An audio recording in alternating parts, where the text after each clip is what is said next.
औज़ुबिल्लाहिमिनश्शैतानिर्रजीम बिस्मिल्लाहिर्रहमानिर्रहीम अस्सलाम वालेकुम बीकॉम पार्ट 1 स्टूडेंट्स। बेटा हम लोगों ने अब तक डेप्रिसिएशन के चैप्टर में क्या कुछ डिस्कस कर लिया है, पहले तो उसको हम रिकॉल कर लेते हैं। हमने डेप्रिसिएशन के तमाम मेथड्स पढ़ लिए हैं। शुरू के 4 मेथड्स हमने डिस्कस किए जो कि एनुअल डेप्रिसिएशन से रिलेटेड थे। Straight line method, fixed instalment rate by straight line method, diminishing balance method और sum of the year digit method. ये चारों डेप्रिसिएशन एनुअल कैटेगरी के थे।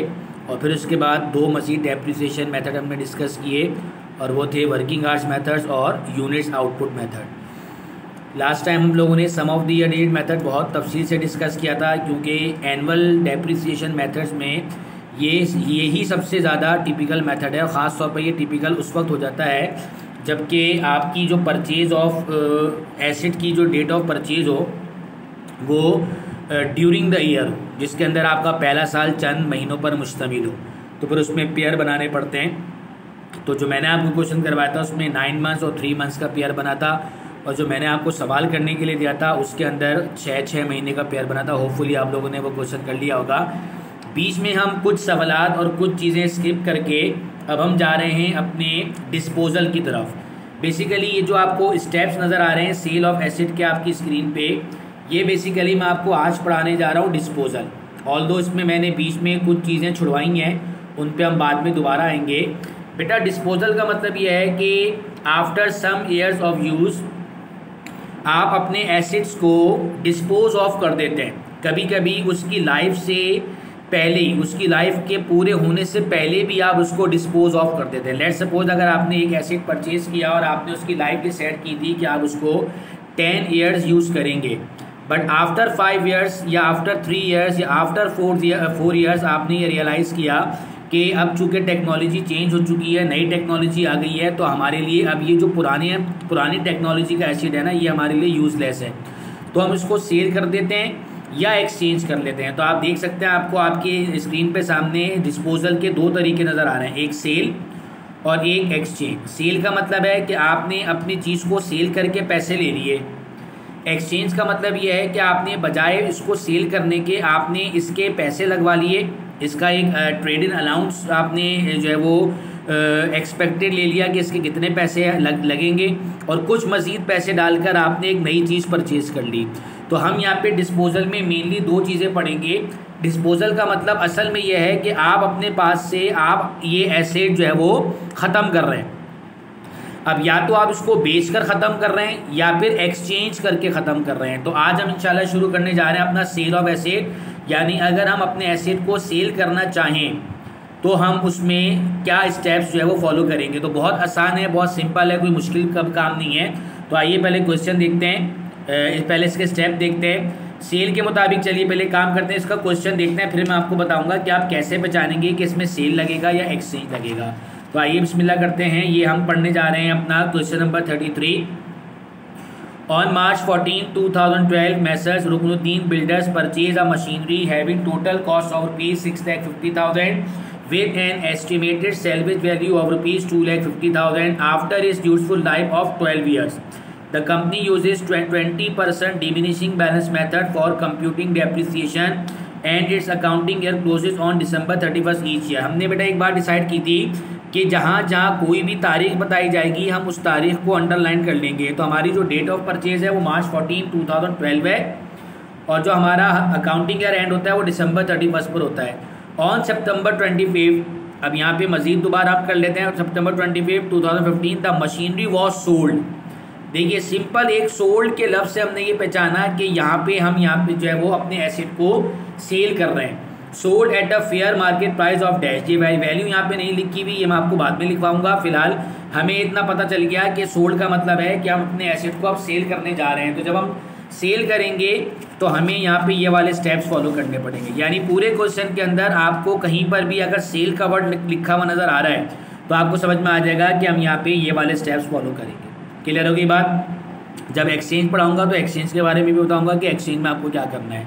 तो now first of all we should discuss about the steps of sale of asset. Number 1, जब भी कभी आप ये डिसाइड कर लें कि आपने इस क्वेश्चन में सेल ऑफ एसेट के स्टेप्स लगाने, तो आपको ये सारे स्टेप 1 बाय 1 सीक्वेंस से याद होने चाहिए। सबसे पहले compute depreciation expense from the date of purchase till date of sale. अच्छा, अब डेट ऑफ परचेज से लेके डेट ऑफ सेल का क्या मतलब है? अगर मैं अगेन क्वेश्चन पर आऊँ तो मेरी जो डेट ऑफ परचेज है वो March 14, 2012 है, जबकि डेट ऑफ सेल जो है वो मेरी September 25, 2015 है। तो हम कह सकते हैं 2012 से 13, 13 से 14 और 14 से 15, यानी 3 साल हैं। लेकिन ऐसा नहीं हो सकता कि आप जो है वो 3 साल का एक साथ 2012 से लेके 2015 तक एक सिंगल लाइन में डेप्रिसिएशन ले लें। इसका मतलब ये है कि आपने डेप्रिसिएशन लेना परचेज से लेकर सेल तक है, लेकिन जो डेप्रिसिएशन लिया जाएगा वो हमेशा हर साल के आखिर में रुक कर लिया जाएगा। यानी मैं ये कह सकता हूँ कि जो पहले साल का डेप्रिसिएशन है वो मैं मार्च की 14 से स्टार्ट करूँगा और दिसंबर 31 पे रुक जाऊँगा 2012। ये 2012 मुकम्मल हो गया। फिर 2013 को जनवरी 1 से स्टार्ट करूँगा, दिसंबर तक जाऊँगा। फिर 2014 को जनवरी 1 से स्टार्ट करूँगा, दिसंबर तक जाऊँगा। फिर 2015 को जनवरी से स्टार्ट करूँगा, लेकिन सितंबर 25, 2015 पर रुक जाऊँगा। क्यों? क्योंकि मेरी रिक्वायरमेंट के मुताबिक मुझे जो इसका डेप्रिसिएशन लेना है वो टिल डेट ऑफ सेल लेना है, इससे आगे नहीं बढ़ना। बताने का मकसद ये है कि ये डेप्रिसिएशन डेट ऑफ परचेज से लेकर डेट ऑफ सेल तक एक सिंगल लाइन में नहीं आएगा, बल्कि हर साल के आखिर में रुक रुक कर आपने ये डेप्रिसिएशन लेना है। और ये लेना कहाँ तक है? आपने सितंबर की 25। अच्छा, आज से पहले हम लोग ये डिस्कस कर रहे थे कि सिर्फ पहला साल ऐसा साल होता है अमूमन जिसके अंदर हमें अपने एसेट के डेप्रिसिएशन को कन्वर्ट करना पड़ सकता है। यानी अगर मैं डिमिनिशिंग बैलेंस मेथड यूज़ करूं या स्ट्रेट लाइन मेथड यूज़ करूं या sum of the digit method use करूं, अगर मैंने अपना एसेट पूरे साल इस्तेमाल नहीं किया तब भी मेरा डेप्रिसिएशन आएगा पूरे साल का। हम उसको कन्वर्ट कर लेंगे उतने मंथ्स में जितने मंथ्स में पहले साल चला है। तो मैं कह सकता हूं कि पहले साल में हमारा एसेट मार्च की 14 से 2012 से लेकर दिसंबर 31, 2012 तक चला है। तो पहली बात तो मार्च को काउंट करेंगे तो बिल्कुल करेंगे, क्योंकि मार्च की 15 से भी अगर मैं काउंट करूं तो मार्च की 31 तक 16 दिन बनते हैं, और किसी भी एसेट के 16 दिन चलने का मतलब है वो महीना काउंट होगा। तो सिर्फ जनवरी फरवरी छोड़ के मार्च से लेकर दिसंबर तक ये मेरे 10 मंथ्स बन जाएंगे। लेकिन मेरे पास जो पहले साल का डेप्रिसिएशन आएगा वो आएगा पूरे साल का, मैं उसको 10 मंथ्स में कन्वर्ट करूँगा। तो 2012 के तो होगा 10 मंथ्स, 2013 जनवरी से दिसंबर पूरा लूँगा, 2014 जनवरी से दिसंबर पूरा लूँगा। बट अब मुझे यहाँ पे चूंकि मैं सेल भी सितंबर 25 को कर रहा हूँ, तो इसलिए अब मुझे जनवरी से लेके सितंबर तक का लेना है।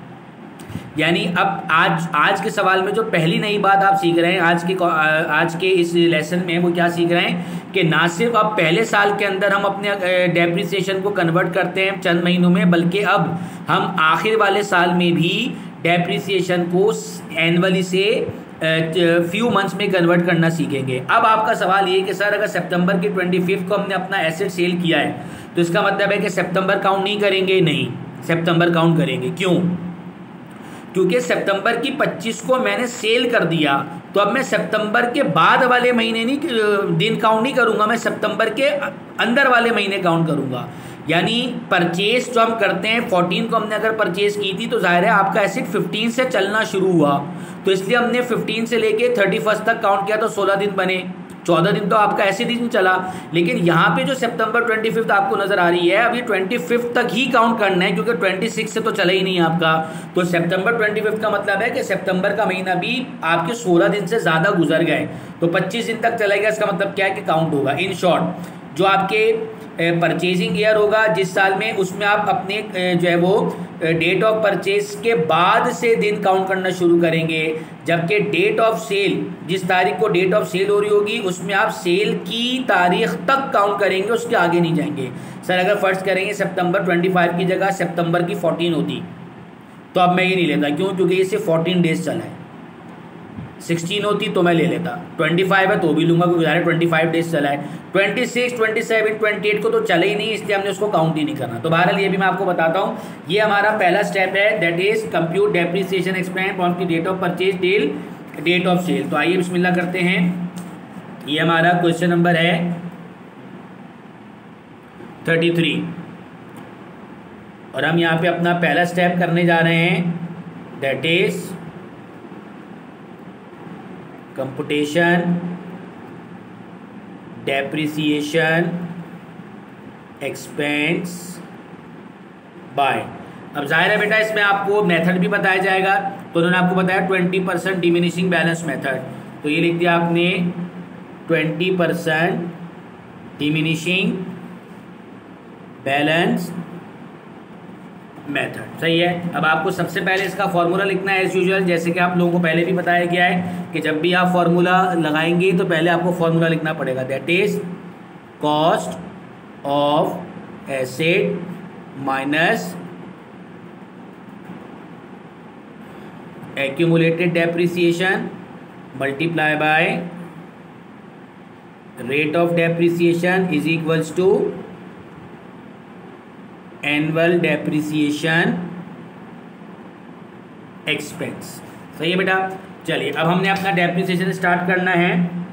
ये हम स्टार्ट करेंगे depreciation expense starting from March 14 और एंड करेंगे हम December 31, 2012।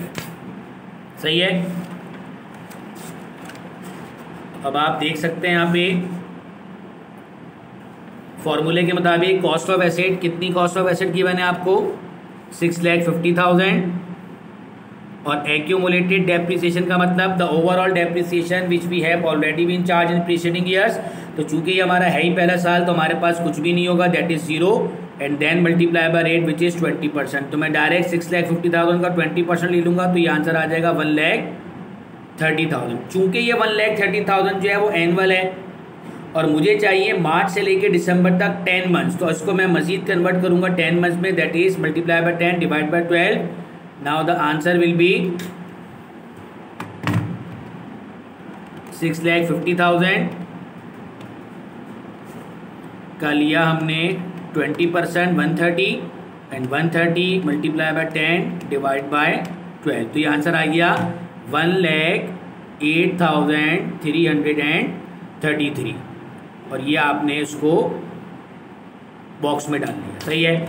अच्छा अब आपका जो अगला डेप्रिसिएशन है ये हो गया पहला साल। अब आ गया दूसरा साल, दैट इज डेप्रिसिएशन एक्सपेंस दिसंबर में एंड हुआ था तो जाहिर है अब अगला साल जनवरी से स्टार्ट होगा और अब हम वापस जाएंगे कहाँ तक, December 31। लेकिन अब ये आपके 10 महीने नहीं बनेंगे, अब ये पूरा साल बनेगा। सही है। तो अगेन फॉर्मूले में लिखेंगे आप सबसे पहले cost of asset 6,50,000 minus accumulated depreciation. Accumulated का बहुत आसान तरीका मैंने आपको ये बताया था कि वो जो आपके जितने बॉक्सेस बने होंगे ना जितने आपने डेप्रिसिएशन पुट किया होगा वो सारे बॉक्सेस आप जमा कर लीजिए, वही आपका अलाउंस फॉर डेप्रिसिएशन होगा। तो मेरे पास इस वक्त सिर्फ यही एक बॉक्स है तो ये मैंने माइनस कर दिया 1,08,333 and then apply rate which is 20%। तो अब आप क्या करेंगे 6,50,000 माइनस 1,08,333। सही है। अब इस पर आप रेट लगाएंगे 0.2 यानी 20%, दैट इज अगेन 1,08,333। तो ये आ गया आपका आंसर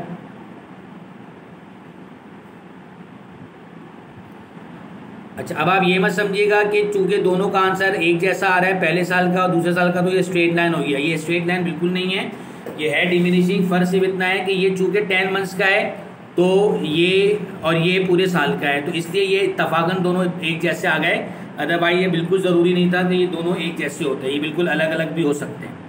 2013 तक हो गया। अब आ जाइए तीसरा साल, ये शुरू करेंगे हम अगेन जनवरी 1 से और कहाँ तक जाएंगे December 31, 2014 और अगेन फॉर्मूले में वैल्यूज पुट करेंगे। फॉर्मूले में अगेन आपने लिखा कॉस्ट 6,50,000 माइनस एक्यूमुलेटेड डेप्रिसिएशन, यानी अब ये और ये इन दोनों को ऐड कर लेंगे तो ये बन जाएगा हमारा accumulated depreciation which is 2,16,666 and then apply the rate which is 20%। तो अब आप पहले माइनस कर दीजिए 6,50,000 minus 2,16,666 and then apply the rate 20%। The answer is 86,667।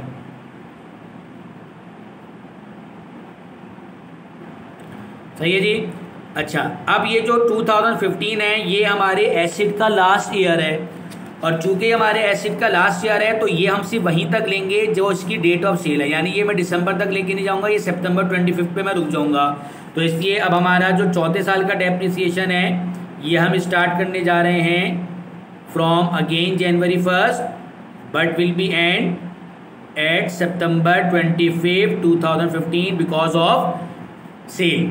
चूंकि हम ये सितंबर की 25 को सेल कर रहे हैं तो इसलिए हम सितंबर से आगे नहीं जा सकते। तो पहले तो आप इसको देख लीजिए कितने मंथ्स बनते हैं।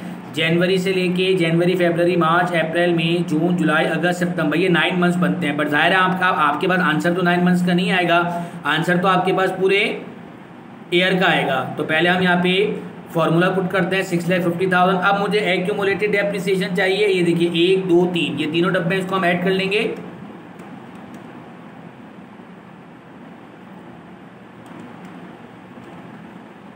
तो ये आ गया आपका 3,03,333 यानी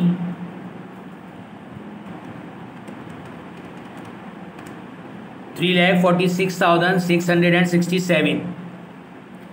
अब इस पर हम रेट लगा देंगे 20% विच इज 69,333। सॉरी, इसको जमा करना था 2,16,666 plus 86,667, 3,03,333 and then apply the rate which is 20%। अब हम इसमें से माइनस करेंगे 6,50,000 में से 3,03,333। The answer is 346,667 and then apply the rate which is 20%। The answer is 69,333। But this answer shows a full year depreciation that is 12 months. But we need only 9 months depreciation starting from January 1st till September 25th. So we should convert this depreciation into 9 months, that is multiply by 9 divided by 12. So multiply by 9 divided by 69,333 multiply by 9 and divided by 12. तो यहाँ का answer आ गया 51,999.75। तो इसको मैं round of करके कर लेता हूँ 52,000। तो ये आ गया आपका डेप्रिसिएशन एक्सपेंस 52,000। सही है बेटा, ये हमारा अभी सिर्फ पहला स्टेप मुकम्मल हुआ है। ये देखिए ये जो स्टेप्स मैं आपको बता रहा था इनमें से हमारा पहला स्टेप मुकम्मल हो गया। अब ये आपको कभी स्ट्रेट लाइन दे देगा तो आपने पहला स्टेप स्ट्रेट लाइन से करना है, कभी डिमिनिशिंग दे देगा तो डिमिनिशिंग से करना है, सम ऑफ द डिजिट दे देगा तो सम ऑफ द डिजिट से करना है। जैसा भी कहे आपने उसी से डेप्रिसिएशन लेना है। Now move to the second point, that is compute book value of the asset till date of sale by the following formula. अब बुक वैल्यू का फॉर्मूला आपको वैसे भी मालूम है, ये आपके शुरू के जो है वो क्लास जो लेक्चर्स थे उसके अंदर आपको बताया गया था और इसमें भी आपको बता दिया गया है। क्या फॉर्मूला है? Cost of asset minus allowance for depreciation. तो ये आ जाइए, इसको मैं कह सकता हूँ कि ये था हमारा स्टेप नंबर 1। अब हम करने जा रहे हैं स्टेप नंबर 2 और स्टेप नंबर 2 क्या है? Computation of book value. सही है।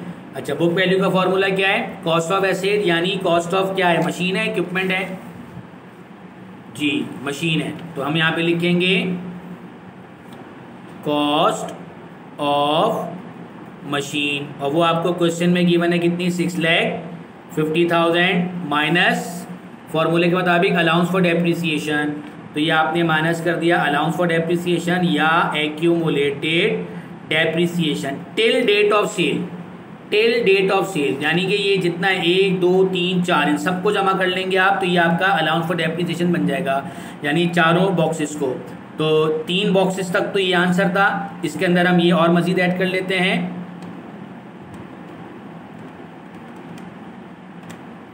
तो ये बन गया 3,55,333, 3,55,333। तो ये आपकी आ गई book value, that is minus 6,50,000। 2,94,667, 2,94,667। इसको हमने क्या नाम दिया? ये क्या है? Book value. तो बेटा बुक वैल्यू फाइंड करने का बहुत सिंपल तरीका है कि जो भी आपने डेप्रिसिएशन लिए हैं ऊपर सारे, उन सबको आप इसकी कॉस्ट में से माइनस कर देंगे तो ये आ जाएगी बुक वैल्यू। तो ये हमारे कितने स्टेप्स हो गए? 2 स्टेप हो गए। अब है हमारा third step, that is compute the loss और gain on sale by the following formula. अब आपको ये मालूम करना है कि आपको आया ये लॉस हुआ या सेल हुआ। यानी आपने जब इसको बेचा तो आपने इसको लॉस पे बेचा या सेल पे बेचा, तो इसके लिए सेलिंग प्राइस का होना ज़रूरी है, जबकि मैंने जो क्वेश्चन पढ़ा था उसमें सेलिंग प्राइस में कुछ भी नहीं लिखा हुआ था। तो मेरी तरफ से आप यहाँ पे लिख दीजिए कि जो हमने इसको सेल किया है at a fair market price और ₹2 लाख, ये 2 लाख रुपये इसकी सेलिंग प्राइस है। ये मैंने आपको अभी लिखवाया, आप भी अपने पास इसको नोट कर लीजिए। अब आ जाइए आप अपने थर्ड स्टेप पे। थर्ड स्टेप के मुताबिक हमने इसका लॉस और गेन मालूम करना है, और लॉस और गेन का फॉर्मूला है सेलिंग प्राइस, जो मैंने भी आपको थोड़ी देर पहले लिखवाई, 2 लाख माइनस बुक वैल्यू। ये देखिए, ये मैंने बुक वैल्यू अभी निकाली है 2,94,667। तो बुक वैल्यू आपको सेकंड स्टेप में लिखवाई इस वजह से गई है ताकि आपको जब माइनस करनी हो सेलिंग प्राइस में तो आपके पास पहले से मौजूद हो। तो अब आ जाइए, अब हम करने जा रहे हैं स्टेप नंबर 3। क्या फॉर्मूला है? कंप्यूटेशन लॉस या गेन ऑन सेल। फॉर्मूला आपके पास मौजूद है, cost of selling price minus book value. Selling price मैंने आपको थोड़ी देर पहले लिखवाई है, सेलिंग प्राइस ये आपको क्वेश्चन में गिवन होगी, मैंने आपको अभी लिखवाई है 2 लाख माइनस बुक वैल्यू, और बुक वैल्यू है जो अभी थोड़ी देर पहले निकाली हमने 2,94,667। सही है, वो हमने यहाँ से उठा ली। सही है। अच्छा, बुक वैल्यू का मतलब है कि इसकी अभी भी इतनी वैल्यू है, यानी हमारे हिसाब से इसको कम से कम मार्केट में इतने का सेल होना चाहिए, लेकिन ये मार्केट में 2 लाख रुपए का सेल हो रहा है। तो इसका बहुत आसान तरीका है पहचानने का। अगर आपका आंसर माइनस में आए तो आप समझ जाइए लॉस है, और अगर प्लस में आए तो गेन है। तो देखिए 2 लाख में एक चीज़ जा रही है जबकि उसकी वैल्यू है 2,94,667, तो आपका आंसर माइनस में आ गया 94,667। तो उसको हमने क्या नाम दिया? लॉस ऑन सेल, यानी हमें इसकी सेल पे क्या हो गया? नुकसान हो गया। कितने स्टेप हो गए? 4। आखिरी स्टेप है, इसकी हमने बनानी है जर्नल एंट्री, और जब जर्नल एंट्री बनाएंगे तो आपको इस फॉर्मेट में जो जर्नल एंट्री दी हुई है वो सिर्फ सेल की जर्नल एंट्री है, लेकिन जब हम जर्नल एंट्री बनाते हैं ना तो हम जो है वो परचेज और सेल दोनों की मिला के बनाते हैं। तो यहाँ पे आप पहले तो लिख देंगे इसका नाम, कौन थे ये? मैसर्स रुकनुद्दीन लिमिटेड, और बना क्या रहे हम? General journal. तो बेहतर यह है कि आप सेल की एंट्री, ये जो 4th स्टेप है ये सेल की एंट्री है, लेकिन ज़्यादा बेहतर क्या है कि हमने जिस तारीख को परचेज की थी हम पहले परचेज की बनाए फिर सेल की बनाए। तो 2012 मार्च की 14 को परचेज की थी, तो पहले आप इसकी परचेज की बना लीजिए, और बहुत सिंपल है परचेज की entry, that is machine debit and cash credit. कितने की थी? 6,50,000। सही है, to record purchase machine on cash. अब आ जाइए आप अपने स्टेप नंबर 4 पे, और स्टेप नंबर 4 के मुताबिक अब आपको इसकी एंट्री बनानी है सेल की। तो सेल की एंट्री बनेगी जाहिर है सेल वाली डेट पे, और सेल की डेट क्या है? 2015 सितंबर की 25। ये देखिए क्या एंट्री बनेगी? Cash will be debit. जाहिर है कैश किस प्राइस से डेबिट होगा? जो हमारी सेलिंग प्राइस होगी, और सेलिंग प्राइस मैंने आपको अभी क्वेश्चन में लिखवाई थी कितनी? 2 लाख। तो ये लिखा मैंने कैश डेबिट 2 लाख। फिर इसके बाद अलाउंस फॉर डेप्रिसिएशन डेबिट। तो अलाउंस फॉर डेप्रिसिएशन का मतलब है कि ये जो आपने इन चारों बॉक्सेस को जमा किया था, जो इसका आंसर ये आया था 3,55,333, ये अब आप कर देंगे debit, that is allowance for depreciation या accumulated depreciation machine, that is 3,55,333। फिर इसके बाद अगर आपको लॉस हुआ है तो डेबिट में लिख देंगे आप। तो जाहिर है आपको लॉस हुआ था, ये रहा आपका लॉस, तो ये डेबिट में आ जाएगा loss, that is loss on cell 94,667। और क्रेडिट कर देंगे आप एसेट एट कॉस्ट। तो हमारे एसेट का नाम क्या था इस क्वेश्चन के अंदर? मशीन, और इसको कॉस्ट के मुताबिक करना है। तो कॉस्ट कितनी थी इसकी क्वेश्चन में? 6,50,000। ये लिख दिया मैंने 6,50,000, और उसके बाद लिखा हुआ है गेन ऑन सेल। तो चूंकि लॉस हो चुका है तो एक सवाल में दोनों चीज़ें नहीं हो सकती, या तो लॉस होगा या गेन होगा। तो चूंकि लॉस लिख चुके हैं तो गेन की जरूरत नहीं है, गेन होगा तो लॉस की जरूरत नहीं होगी। अब आप चाहें तो अपनी डेबिट और क्रेडिट एंट्री को टैली कर लीजिए। ये डेबिट भी 650 है और क्रेडिट भी 650 है। नरेशन बहुत सिंपल है इसकी, to record sold machine and loss on sale. तो बेटा ये आपका आज का क्वेश्चन था। आपके लिए जो नेक्स्ट असाइनमेंट है वो है क्वेश्चन नंबर 34। तो क्वेश्चन नंबर 34 आप कर लेंगे, लेकिन क्वेश्चन नंबर 34 के अंदर जो है ना वो आपको अगेन सेलिंग प्राइस नहीं बताई हुई। तो मैं आपको इसकी अच्छा क्वेश्चन नंबर 34 में एक और बात यह है कि इसके अंदर पहले सवाल में तो जो मैंने कराया वो डिमिनिशिंग था, लेकिन यहाँ पे स्ट्रेट लाइन मेथड है, तो आपने स्ट्रेट लाइन से करना है। दूसरी बात, इसमें जो आपका अकाउंटिंग ईयर क्लोज हो रहा है वो जून 30 को हो रहा है, यानी जनवरी 12 2012 से स्टार्ट करेंगे और जून 30 को एंड करेंगे। फिर जुलाई 1 से जून 30 2013, फिर जुलाई 1 से जून 30 2014,